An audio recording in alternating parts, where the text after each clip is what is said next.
Oh boy, Sparky, you haven't watched any of my other videos, have you? Bro, this ain't gonna go the way you were hoping. And for anybody just tuning in, click his comment, read back all of his debunked conspiracy talking points about how Democratic presidents cut off the supply of oil or some shit, and that causes inflation. Starting with this fucking asinine comment that you maybe should have Googled before running your mouth on. Let's talk about economic performance. How far back would you like to go? Should we go FDR? I guess that wouldn't be fair, because he got the country out of a Great Depression, something his conservative predecessor couldn't do. So I'll go easy on you, and we'll start with Truman when the economy was doing pretty good. So under Truman, GDP grew 4.9%, private sector job growth grew 2.7%. Then Eisenhower, a Republican, had only half the GDP growth and less than 0.5% of private sector job growth. Then Kennedy, fucking Babe Ruth that shit with 5.3 and 3%. Double what Nixon, his Republican successor, did. Then we've got Carter and Reagan, and everybody bitches about Carter's economic policies and hails Reagan as the patron saint of conservative economics. But somehow they had the exact same GDP growth, and Carter had a full percentage higher job growth. And Carter did that in one term. Reagan had two. That was followed by Daddy Bush, who to this point in the example has the worst GDP and job growth. Not to be outdone though, his kid went on to be the only president in modern history to have negative job growth. And his GDP growth sucked too, by the way. Or maybe you'd like some other economic measures since this one isn't working out for you. I'll be right back. I'm gonna go check unemployment rates.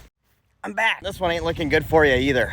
Not a single Democratic president since Truman has ended their presidency with a higher unemployment rate than they started with. But every Republican president, with the exception of Reagan, has ended with more unemployment than they started with. Republicans have increased the deficit as compared to GDP by 0.7% more than Democrats have. Stock market returns on average have been 4% higher under Democrats than under Republicans. And 10 of the last 11 recessions have started under a Republican president. Don't need CNN to tell me only an idiot would believe that Republicans have better economic performance. Now that we've established you have no ability to think beyond what constipated Carlson tells you to think, I guess we can cover some of the other stupid shit you said. Now, normally I don't get into debunking the bullshit you spewed here because it's been debunked so thoroughly, so many times by so many sources that if you still believe it, it's because you want to be ignorant. Like, you choose. You like being stupid. Guess it's easier to pretend facts don't exist than admit your entire worldview is wrong. But since we're here, the only way the United States government even remotely controls oil imports and exports is through sanctions like what we have on Russia right now. And even that we do exceedingly sparingly. I mean, we've let Saudi Arabia get away with a lot of shit they should have been sanctioned for. As far as taxes go, the oil industry alone gets over $20 billion a year in subsidies. So fucking spare me on oil taxes. And your comment was very vague, so I'm not sure if you're talking about the Keystone Pipeline, which has been operational since 2010. But the XL shortcut was shut down by Trump's Supreme Court, wouldn't have been finished till 23, and would have only changed global supply by a fraction of a percent.